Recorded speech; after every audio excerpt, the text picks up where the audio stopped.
What is going on, people? We are back with another episode helping athletes, moms, dads, aunts, uncles, and our weekend warriors understand exercise, how to get to their results in a safe and effective manner.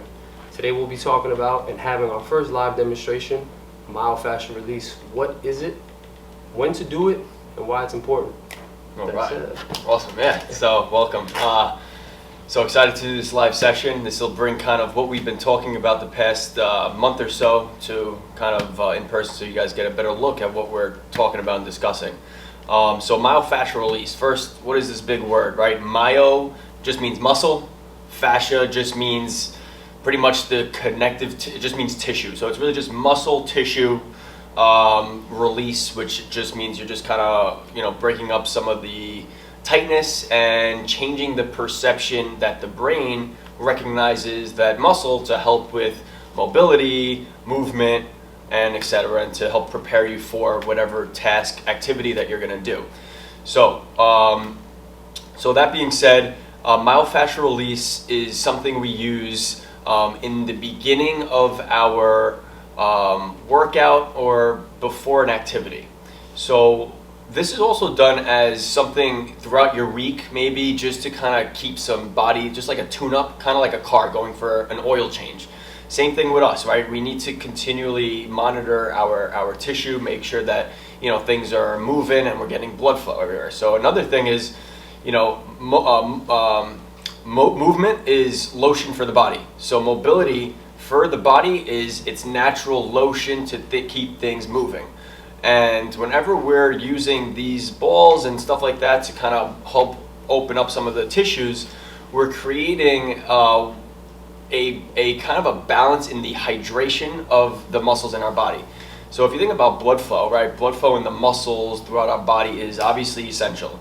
It delivers oxygen, nutrients, it pulls waste out. So it's this back and forth that we need.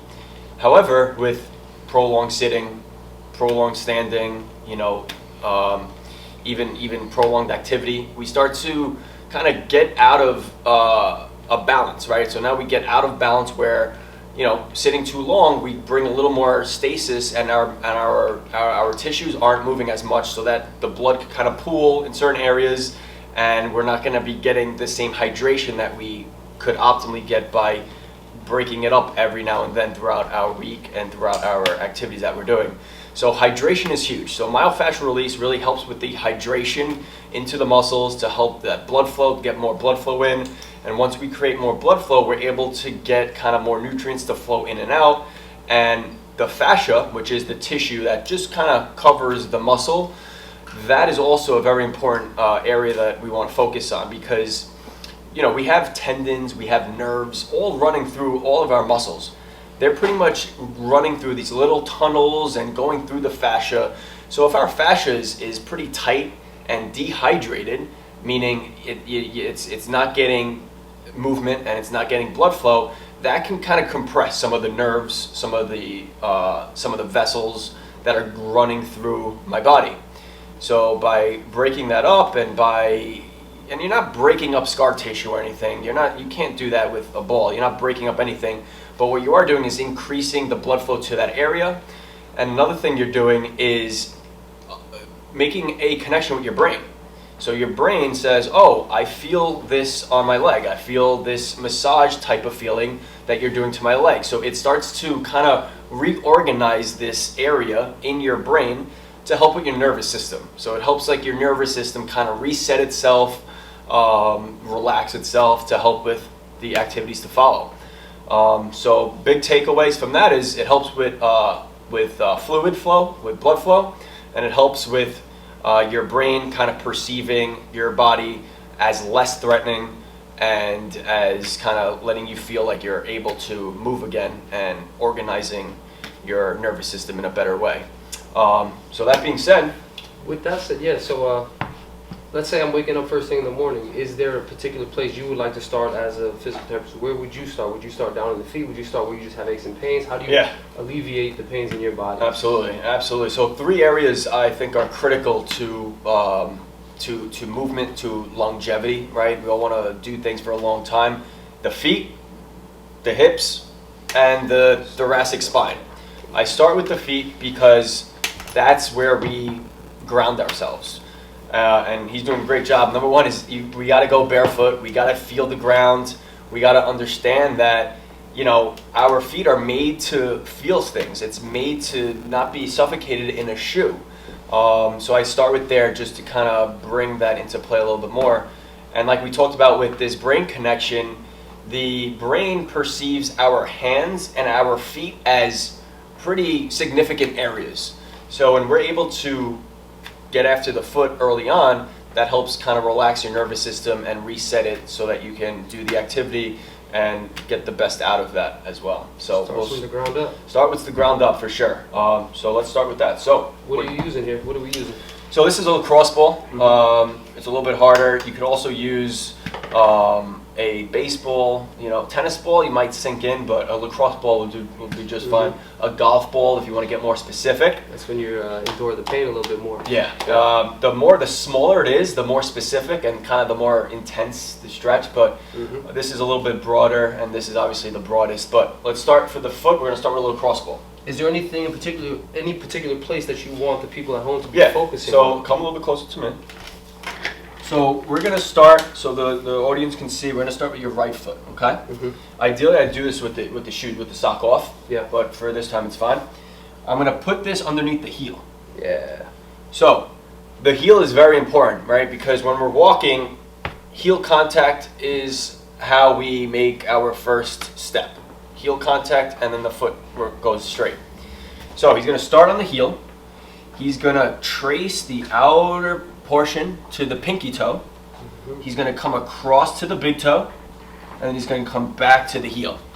So he's going to make this kind of big triangle towards the pinky toe all the way.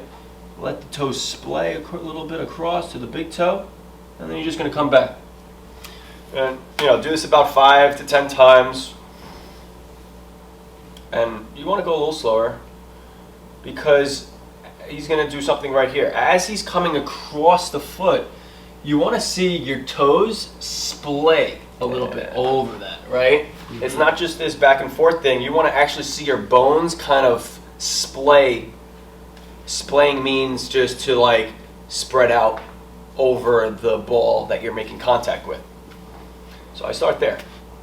Okay. And so you're saying about, what did you say, 1 to 10 rolls? 1 to 5 rolls? Yeah, I start 5 to 10 rolls back and forth in that triangle fashion.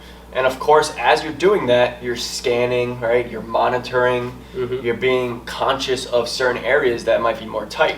So do you feel any tightness in one specific area? No, not at all. If you did, you can spend some time in that one area, of course. So let's say sometimes I have some people that do this and they work around the arches of the foot. Around the arches of the foot, they get into these little knots, these little like pebbles almost. Okay. What do you have them do with that if they come across those little pressure points? So when they come across that, I like to almost go kind of back and forth right over there. So just like a little bit side to side, just like that, right over. And then you can also kind of put your hand on top and put the pressure of your hand down. That's nice.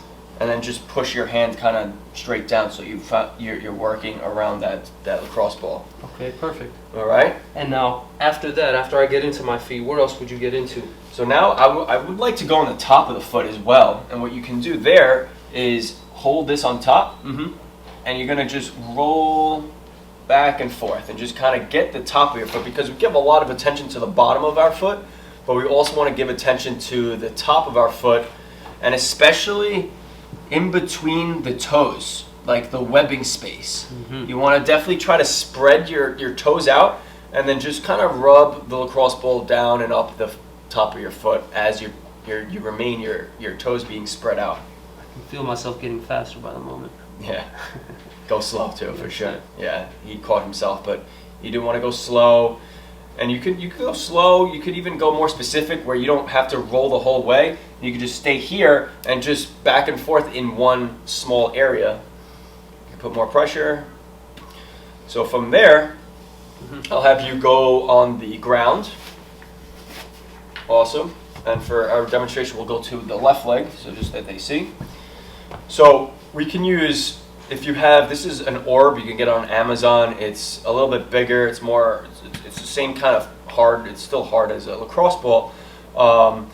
For a little bit more wider areas, I like to go with this. So the calf is a pretty big muscle, so we'll start with this one. So he's going to come underneath here. And now you're going to kind of lift your body up, and you're just going to kind of come back and forth. Now this is your basic. You'll see a lot of people doing this. But what I like to do is I like to get the inside or the outside of the calf, kind of come back and forth. And then I also like to go on the inside. So notice how he has to kind of maneuver and switch his body to get the inner calf. So right now he's flossing through some of that tissue. He's working side to side, gliding that fascia, increasing that blood flow. Of course, getting that brain to say, oh, wait a minute, I feel that. These are tight areas. I need to spend some time here. Perfect. Now, are you only going to hit the front side of the calf, or you also get into that? We're going to also get into the front as well. So now he hit the back, the sides, the inner part. We're going to go on your stomach. I'm going to go into the right leg now so you can see it. Exactly. Come a little bit closer to me so they can see better. There you go, right there. You're good. So right there, you're going to lay completely flat on the floor. And you're just going to roll forward and back. Exactly, side to side. And now come vertical and down. Yeah, down and up. Just all across that anterior tibialis. I know this is like the shin splint muscle. You know, if you're having some shin splints, definitely incorporating all of these, not just this one, but this is definitely help for that. So this is part of what we call, we at Prometpt Physical Therapy, we simplify it into this acronym SMASH, okay? SMASH. S starts for a sweat, a warm-up. Maybe you start with a little heat. Maybe you do a little, you know, maybe you do a little bike. Maybe you do some walking just to get a little bit warmed up. Then M is mobilize or myofascial release. And that's where we are right now. So you think this is the end-all be-all? Definitely not. Right. So it's not just you do this and you walk away, right? Now, you know, we would have to activate the muscles, definitely get into some strengthening, right? Because we need to get stronger. We can't just influence it and then leave it alone. You got to give it the tools to improve. But that's not in this today. In this today, we're just talking about how to get the myofascial release going first. So one question that I have in working with some people, they tend to only want to work on their sorenesses. So let's say my right foot is sore. I only work and roll out my foot, maybe stretch, and then stretch my entire body. Are you stretching, are you rolling out both sides even though you only have maybe some pains in the one? Yeah, I do both sides. You want to definitely, you know, sometimes, you know, just one side might be giving you some trouble, but the other side, you know, might have the same issues.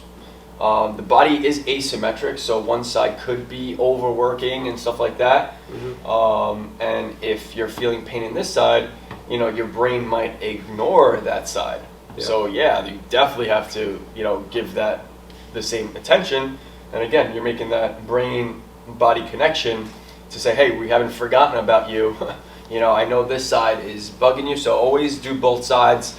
And that's tough, right? When you're feeling good, you don't want to do anything. You're like, oh, I'm feeling good. I don't need to do it. But, you know, that's probably the best time to keep your tissue healthy is when you're feeling good. Yeah, that was going to be my next question because people only do it when they're in pain, and then when they feel great, they just kind of neglect it, push it, pedal to the metal. Then they have to have a dial back process because they're back in pain again and understand why they're in pain. So, with that said, will you be moving up into the thighs as well at all? Yeah, we'll try to keep it too short, not too much. We just said the feet, right? Feet, our second area of focus. What did we say earlier? We mentioned, are we talking about flexibility? Well, we mentioned the feet, something up here and up here. What was the three areas? The IT bands, I forgot what the third issue with the hips. So feet, hips, and the T-spine. And the T-spine, okay. So the hips is our next area, right? So it's not so much like the knee, right? The knee is really just an extension of the hip. So like, you know, a lot of people with the knee pains on the side and quad or maybe the hamstring, I really like to look up at the hip and the ankle, which we just did. But really sometimes it's more above into that. So I like to attack kind of where the IT band attaches to, which is the TFL, okay? The TFL is a little bit in the front side. Extensor fasciae latae? Yes, it's in the front side, a little bit more on the outside. And we'll use that one for that one. So, grab that ball. Okay, you're gonna go. Yeah. We're gonna go on your stomach. Should I go left leg? No. Yeah. Oh, so you want me on the front side of the hip? Yeah, it's gonna be front side. Come back a little bit more. Okay. All right, great. Right there. So right there. So he's gonna feel. So right now he's right in the front, almost hip flexor area. Mm-hmm. He's gonna do about 5 seconds of rolling up and down, or 5 swipes up and down. 3, 4, and 5. And I want you to get on your right side. So lay on your right side a little bit more. Good, exactly. Mm-hmm. So keep that. It's gonna be really tough. So you know your hip bone, right? You're gonna go a little bit to the side of that and down, and you're gonna be right in that little muscle groove, because we don't need to smash the IT band too much. That's not really a muscle. What we need to get to is the origin of that muscle, which is that TFL. Mm-hmm. So when we're working that TFL, he has to go on his side a little bit more, and he's gonna go rotate a little more on it. There you go. And then you're just gonna go back and forth. And he's working right in that area, right on the side there. Yeah. So that's a good area to start with for the hip, and that's one of the main areas. So it's this side. So he started on his stomach for about 5 to 10 swipes, and then he goes on his side for 5 to 10 swipes, and maybe he goes 2-3 rounds of that. You don't got to spend your whole day there. You know, you do 2-3 minutes, and you're off to the next thing. Is it according to your feel, like daily, how you feel? Yeah. Well, I think. I think everything comes down to programming, and we're programming, your year. If it's January 1st, okay, the next 2 months, my emphasis is on, 2 times a week I'm doing the legs. Well, you're probably going to need to focus on, keeping that healthy, keeping that tissue moving, because your program is doing more legs that 8 weeks or whatever. And then maybe you take a week off or 2 weeks off, and then the next program is maybe 10 weeks, but it's more focused on legs 1 time a week, upper body, and some sort of upper cardio workout, maybe some boxing, something like that. So in those instances, something like this, you might not need to do every single day, but it's still good to do before your leg day, maybe after, once or twice a week. That's my next question. Yeah. Okay, so we talked a lot about pre warm-up activation, things like that. Are you doing this after your training on a daily basis?